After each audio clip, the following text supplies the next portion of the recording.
But now with this new onslaught of technology, we're seeing a world where capitalism is on steroids. We have so much product out there, not enough demand, that we're really drowning in a sea of sameness. What's happened is we're getting in a world now where we're more preoccupied with how cheap can we sell a product to drive our supply chain versus how do we innovate to drive the human experience.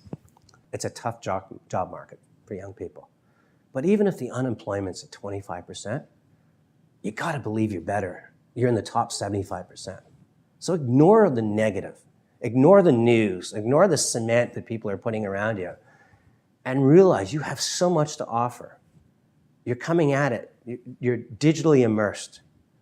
You're a creator of content. The first generation is being able to create and publish content.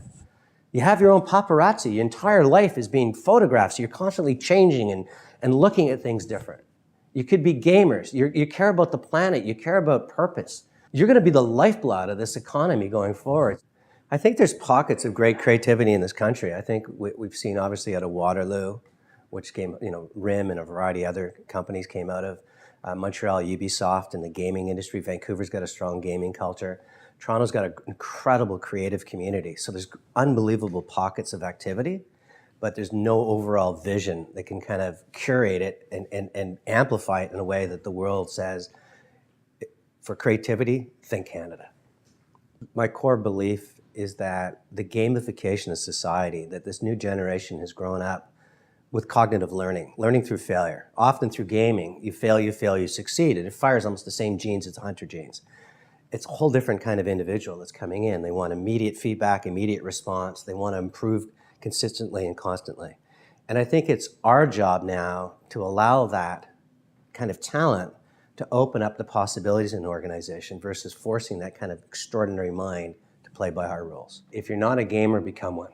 Because the ability of gamers to take in a variety of data points and make decisions on the fly, collaborate within a community, learn through failure. I crashed my car, I figured it out, I got through it, oh my God. And realizing that all these patterns and algorithms that these massively successful gaming designers have created, you're unlocking. That's the first thing I do is make sure you're part of the gamification of society. Second thing is curiosity, which I sadly think is squeezed out of schools. That we learn through these 400-page textbooks, where we should be becoming much more curious and working across a variety of different subject matters. And the other one is be bold. Don't walk in playing defensive. Come in and talk about your beliefs and your dreams and your ambitions. I love people that come into my office with curiosity, insatiable appetite for the world around them, insightful people. They go to independent films, they go undercover, they look at the world as something that's just so beautiful, and they pull patterns out of the world.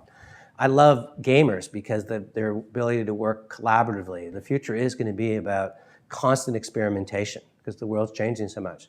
And I like people that have the confidence to come in and ask questions and challenge how we're running our business versus just simply trying to be the person that they expect I'm interested in. You bang down those doors and you look at people in the eye and you tell them what you have to offer and what kind of contribution you're going to make to this organization.